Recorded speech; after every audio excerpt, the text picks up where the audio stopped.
సరే అండి. 2024 టీడీపీ అధికారం చేపట్టడం జరిగింది కదా! అసలు ఇంత భారీ మెజారిటీ వస్తదని మీరు ఊహించారా? అంటే నేను ప్రభుత్వం అయితే 100 వద్దనుకున్నాం గానండి. ఎంత ఇదిగా కనీసం మనకి 100 సీట్లు వస్తాయని అనుకున్నాను.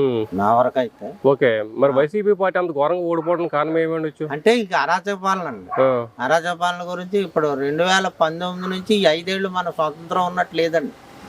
మన భారతదేశం ఇప్పుడు మన ఆంధ్రప్రదేశం స్వతంత్రం వచ్చినట్టు ఉంది. ఎందుకంటే అమరావతి ఇవాళ కంచెత్తనం అడివైపోయింది. ఆ ఈదులు ఉంటాయి వెళ్తుంటే మెయిన్ వీధిలో కూడా తగిలేస్తానండి. ఓకే. నేను 5-6 నెలల క్రితం అమరావతి గుడికెళ్ళి వచ్చాను. అది మన బస్సులో వెళ్తుంటే తగిలేస్తున్నాడు. ఓకే. ఓకే. మన సచివాలయం కాడ కూడా తగిలేస్తున్నాడు. ఈ 2019లో ఆడ ఎక్కిన కాడి నుంచి ఈ నిన్న దిగే వరకు కూడా మనకి స్వతంత్రం లేనట్టు ఆంధ్ర ఏమి రాజధాని లేదు. మనకి అసలు రాజధాని ఎక్కడో మన ఇండియాలో మ్యాప్ లోనే లేదండి. మరి ఇప్పుడు ఏంటి, మరి టీడీపీ అధికారం వచ్చింది కదా, టీడీపీ కోరుకున్నది రాజధాని విజయవాడ అక్కడ అమరావతిలో రావాలని. సో మరి ఇప్పుడు అమరావతిలో రాజధాని కంప్లీట్ అవే అవకాశాలు ఉన్నాయా? కంపల్సరీ ఉన్నాయండి. ఎందుకంటే 5 ఏళ్ళు దానికి ఒక రూపు తీసుకొచ్చేస్తారు. తీసుకొచ్చే గజెట్ లో కూడా పెట్టలేదంటండి అప్పుడు కూడా. ఆ గజెట్ లో పెట్టకపోతాను కూడా ఆ బొత్స సత్యనారాయణ గజెట్ లో పెట్టలేదు. అలాగే ఇలా ముందరేమో అన్నాడండి. అక్కడికే చంద్రబాబు నాయుడు గారు అన్నాడు.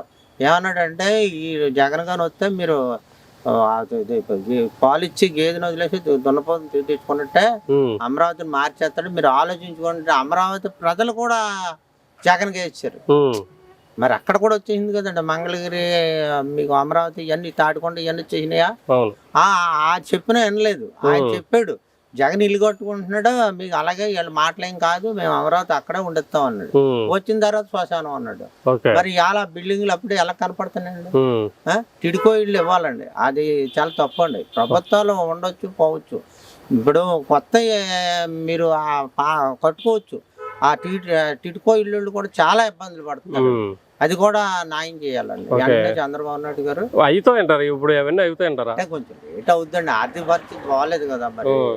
మరి ఆర్థిక పరిస్థితులు బాగాలేదు కాబట్టి ఒకటి కూటమి కూడా సహకారం ఉంది కదా మనకి. ఉందండి. ఉందండి. కూటమి కూడా ఊరికే మోడీ అంత గవర్నమెంట్ ఇవ్వాలి కదా. మరి అనుకున్నంత ఏమి ఇచ్చేయడు కదా. ఈ జిఎస్టీ పెట్టాక ఇన్కమ్ కూడా కేంద్రానికి వెళ్ళిపోతుంది. మనకు వచ్చి ఇన్కమ్ కూడా తగ్గిపోయింది.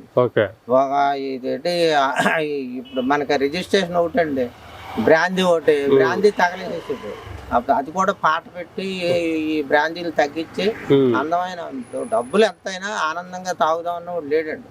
అది మంచి మంది తెచ్చి మళ్ళీ క్వాలిటీ మద్యం ఇస్తారంట కదా. క్వాలిటీ మద్యం కూడా షాపులు కూడా అది రద్దు చేసేయాలండి. అది రద్దు చేసేసి మామూలుగా పాత పద్ధతిగా షాపులు ఇవ్వాలి. Okay sir, thank you.